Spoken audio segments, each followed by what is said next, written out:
খান। ধনী গরিবের ভালোবাসা, দ্বন্দ্ব সংঘাত, পাওয়া না পাওয়ার গল্প মাই নেম ইজ খান। কাশিম আলী দুলালের লেখা এই রোমান্টিক অ্যাকশন গল্পটি পরিচালনা করেছেন Badiul Alam Khokon. It's my last and final decision. No! No!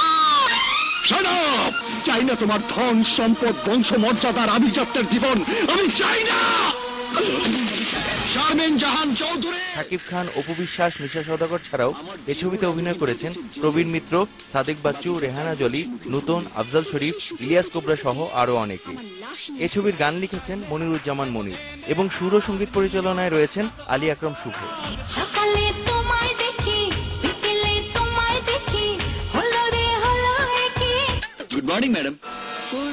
অনন পিকচার্সের ব্যানারে নির্মিত এই ছবিটি প্রযোজনা করেছেন আহমেদ চৌধুরী শাওন। বিগ বাজেটের এই ছবিটি মুক্তি পাচ্ছে ঢাকা সহ সারা দেশের ৮০টি প্রেক্ষাগৃহে। ছবির নির্মাতা সূত্রে জানা যায়, বলিউডের আদলে ছবির নাম হলেও গল্পে রয়েছে ভিন্নতা। তবে ঈদ বিনোদনে দর্শক কতটুকু ভিন্নতার স্বাদ পাবে তাই দেখার বিষয়। God give me power. I am only one. My name is Khan.